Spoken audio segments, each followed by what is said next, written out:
जब अरविंद केजरीवाल नए नए नेता के तौर पर उभर रहे थे, उस वक्त बनारस में ही उन्होंने नरेंद्र मोदी को चुनौती देने का फैसला किया था। यह फैसला कितना दूरगामी था, कितना दूरगामी नहीं था, यह तो अलग तरीके का प्रश्न है। लेकिन नरेंद्र मोदी को 2014 में 5,81,022 वोट मिले थे और अरविंद केजरीवाल को 2,09,228 वोट मिले थे। कुल 20.30% वोट अरविंद केजरीवाल को मिले और नरेंद्र मोदी को मिले थे 56.37% वोट। यानी पहले और दूसरे, यानी चैलेंजर और मेन कंटेंडर के बीच में जो वोटों का अंतर था वो 36% था। एक बहुत बड़ी संख्या है 36%। लेकिन 2019 में जब नरेंद्र मोदी ने फिर बनारस से चुनाव लड़ने का फैसला किया, उस वक्त उनके सामने कोई अरविंद केजरीवाल नहीं थे, बल्कि समाजवादी पार्टी की शालिनी यादव चुनाव लड़ रही थी। उनको सिर्फ मिले 1,95,159 वोट और नरेंद्र मोदी को मिले थे 5,74,664 वोट। शालिनी यादव को सिर्फ 18% वोट मिले थे और नरेंद्र मोदी को 63.62%। वोटों का अंतर था 45%। ये आंकड़े कितने बड़े हैं और कितना अंतर से नरेंद्र मोदी जीते हैं, ऐसे में एक और आंकड़ा आपके सामने रख देता हूं, तब बातचीत शुरू करते हैं। वो ये कि 2009 में जब बनारस में नरेंद्र मोदी नहीं थे, तब मुरली मनोहर जोशी ने चुनाव लड़ा था और मुरली मनोहर जोशी भी बीजेपी के एक बड़े नेता माने जाते हैं। एक जमाने में उनकी तूती बोला करती थी। उनको सिर्फ मिले 2,03,122 वोट। उनका मुकाबला था मुख्तार अंसारी से 1,85,911 वोट और दोनों के बीच में जो वोटों का अंतर था 2.5। यानी मुरली मनोहर जैसी शख्सियत के चुनाव लड़ने के बाद भी वोटों का प्रतिशत मार्जिनल था। लेकिन जब नरेंद्र मोदी चुनाव लड़ रहे थे तो वोटों का प्रतिशत जबरदस्त दिखाई पड़ता है। और इसलिए प्रश्न यह है कि क्या प्रियंका गांधी और नीतीश कुमार में से कोई एक अगर उनको चुनौती बनारस से देता है, तो पहला प्रश्न तो यही है, क्या वो चुनौती दे भी पाएंगे?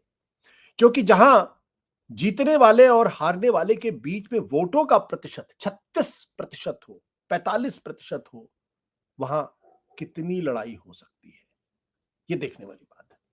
आइए हम बातचीत करते हैं। हमारे साथ इस वक्त मौजूद हैं सिद्धार्थ कलहंस जो लखनऊ से हैं, साथ ही साथ उत्कर्ष सिन्हा जी हैं और पूर्णिमा त्रिपाठी। आप लोगों का बहुत बहुत स्वागत है। उत्कर्ष जी, ये रणनीति आपको समझ में आती है जो इंडिया गठबंधन इस बारे में सोच रहा, भी कोई अंतिम फैसला तो नहीं हुआ, लेकिन प्रियंका गांधी और नीतीश कुमार में से अगर किसी एक को बनारस से लड़ाया जाता है तो एक इंटरेस्टिंग दिलचस्प मुकाबला तो होगा। कैसा लगता है आपको ये बड़ा हाइपोथेटिकल एक वो है, सवाल है और मुझे लगता नहीं है। ये यहाँ तक बात समझ में आती है कि नरेंद्र मोदी को उनके ग्राउंड पे घेरने के लिए इंडिया अलायंस कुछ सोचे, ये भी बात ठीक है, सोचना चाहिए। लेकिन नीतीश कुमार या प्रियंका गांधी जैसे अपने स्टालवर्ट को, अपने ट्रम्प कार्ड्स को वो नरेंद्र मोदी के सामने खड़ा करके क्या हासिल करेंगे?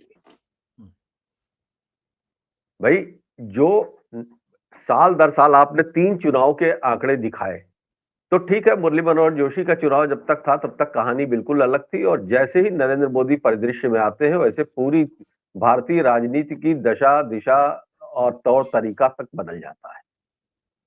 ऐसे में अरविंद केजरीवाल लड़े, 36% का मार्जिन रहा। दूसरी बार तो खैर कोई लड़ाई नहीं, एक तरीके से मान लीजिए आप। तो बात यह है कि नीतीश कुमार भी क्यों चाहेंगे नरेंद्र मोदी के सामने लड़ना, या प्रियंका गांधी जैसा कार्ड कांग्रेस वहां पे क्यों प्ले करेगी? क्योंकि जब से प्रियंका गांधी सक्रिय राजनीति में आई हैं, सफलताओं से ज्यादा असफलताएं उनके खाते में हैं। और ऐसे में अगर वो फिर, मैं कह रहा हूं कि वोट परसेंटेज बढ़ जाए, यूनाइटेड मतलब सब यूनिटी के साथ लड़े। पिछली बार शालिनी यादव थी तो अजय राय भी थे, उसके पहले भी ट्रायंगुलर था, बसपा भी लड़ रही थी। लेकिन सब कुछ मिल जाने के बाद भी क्या ये मार्जिन पटेगा? क्योंकि नरेंद्र मोदी वाली भाजपा जो है, अमित शाह वाली जो भाजपा है, वो एक एक सीटों का कैलकुलेशन ऐसे करती है कि तमाम गुमनाम लोगों को भी वो एक अपनी पार्टी के खड़ा करके और दूसरे के किसी मजबूत आदमी को हरा देती है। ऐसे में नरेंद्र मोदी जब खुद दांव पर होंगे, एक सवाल तो ये है, तो वो क्या कर गुजरेगी ये सोचा जा सकता है। दूसरी बात कि नरेंद्र मोदी को बांध के रखना क्या सिर्फ 10 दिन के चुनाव के लिए जरूरी होगा जब मोदी अपनी रैलियां कर रहे होंगे? नरेंद्र मोदी तो बनारस में लगातार अब उपस्थित होने लगे हैं जी। अभी उन्होंने एक कार्यक्रम किया, उसके बाद फिर अभी यूपी में और सक्रियता उनकी बढ़ेगी। 22 तारीख का जो मेगा इवेंट है वो है ही अपनी जगह पे। तो नरेंद्र मोदी तो हर रोज चुनाव लड़ रहे हैं, उनको बांध के रखने का तो कोई मामला नहीं है। मामला अपोजिशन को है कि वो भी एक कैंपेन मोड में आएगा कब।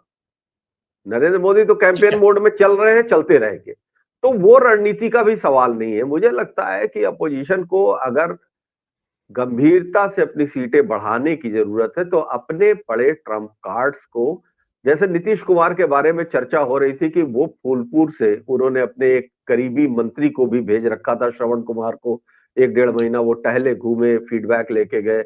उसके बाद फिर प्रतापगढ़ की चर्चा हुई, हालांकि वहां पे नहीं, लेकिन वो ऐसी सीट जो छीनी जानी है सामान्य लड़ाई के साथ विशेष संदेश देके, जी। वहां पर वो अपनी ताकत लगाएगी, ना कि नरेंद्र मोदी के सामने आके नीतीश कुमार लड़ेंगे और ना प्रियंका गांधी। ऐसा मुझे लगता नहीं है।